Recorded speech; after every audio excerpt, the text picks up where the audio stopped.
Bismillahirrohmanirrohim. Assalamualaikum warahmatullahi wabarakatuh. Apa kabar anak-anak? Semoga kita semua dalam keadaan sehat walafiat. Baik anak-anak, sebelum memulai pelajaran, kita membaca doa sebelum belajar. Bismillahirrahmanirrahim.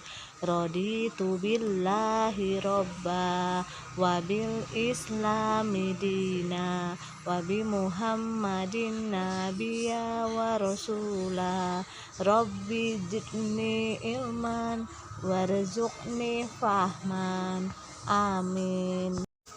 Alhamdulillah anak-anak, hari ini kita sudah masuk ke pertemuan ketiga.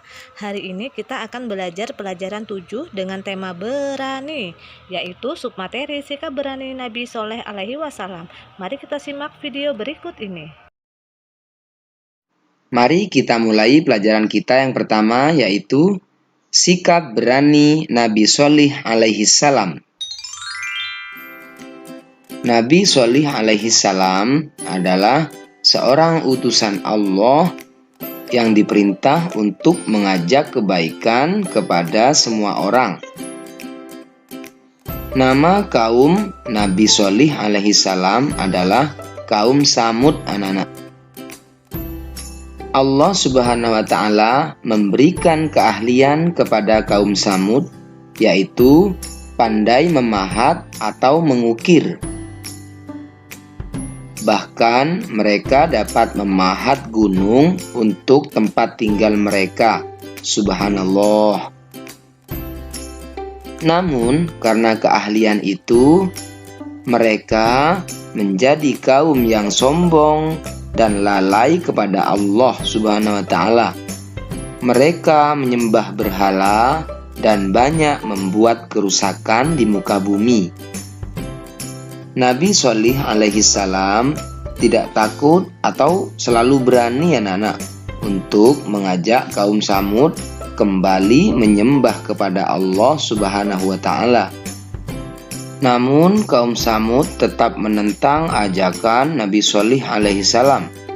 Malah kaum Samud menantang Nabi Shallallahu Alaihi Wasallam untuk menunjukkan bahwa dia benar-benar utusan Allah Subhanahu wa Ta'ala.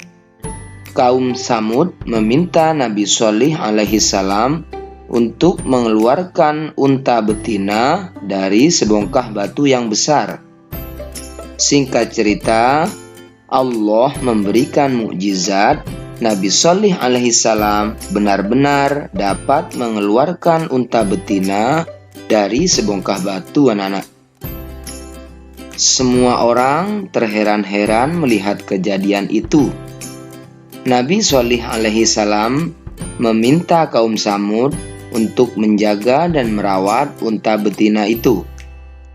Namun karena kaum Samud sangat keras kepala, bahkan mereka tidak percaya bahwa Nabi Shallallahu Alaihi Wasallam adalah utusan Allah, mereka membunuh unta tersebut. Kemudian setelah mereka membunuh unta, mereka berencana untuk membunuh Nabi Shallallahu Alaihi Wasallam. Namun Allah berkehendak lain. Allah menurunkan azab atau hukuman anak-anak kepada kaum Samud, yaitu berupa gempa bumi yang sangat dahsyat disertai gemuruh guntur anak-anak. Akhirnya kaum Samud musnah anak-anak. Tidak satu pun dari mereka selamat dari hukuman itu. Namun Nabi Shallallahu Alaihi Wasallam dan pengikutnya yang beriman diselamatkan oleh Allah Subhanahu wa Ta'ala. Sikap yang perlu kita contoh dari kisah Nabi Shallallahu Alaihi Wasallam adalah: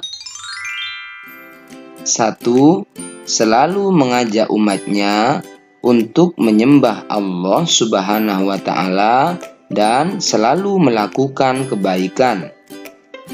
Yang kedua, Nabi Shallallahu Alaihi Wasallam berani memimpin dan menyelesaikan semua masalah umatnya dengan cara bermusyawarah anak-anak. Sebagai anak dan siswa yang baik, kita harus berani 1. Berkata jujur. 2. Berani menjauhi sifat-sifat yang buruk atau jelek. Yang tidak kalah pentingnya adalah setiap melakukan kesalahan, kita harus berani mengakui kesalahan kita, anak-anak. Pelajaran kita yang kedua adalah berani bertanya. Nabi Muhammad SAW pernah bersabda, menuntut ilmu itu wajib hukumnya bagi muslim laki-laki dan perempuan. Menuntut ilmu akan menjadikan seseorang pandai, anak-anak. Ketika menuntut ilmu atau belajar, kita harus memperhatikan dengan baik supaya kita menjadi pandai. Kita juga harus berani bertanya apabila ada pelajaran yang belum kita pahami, anak-anak. Berani bertanya dan sering bertanya akan menambah ilmu kita, dan kita akan menjadi semakin pandai. Demikian pelajaran kita hari ini, anak-anak. Mari kita akhiri dengan bacaan hamdalah bersama-sama. Alhamdulillahirabbil alamin. Nah, sekarang waktunya mengerjakan tugas. Kerjakan halaman 50, ayo berlatih 1 sampai dengan 4, dan halaman 52, ayo berlatih 1 sampai dengan 5. Jangan lupa cantumkan nama kalian ya pada lembar jawaban, lalu kirim lewat Classroom. Semangat!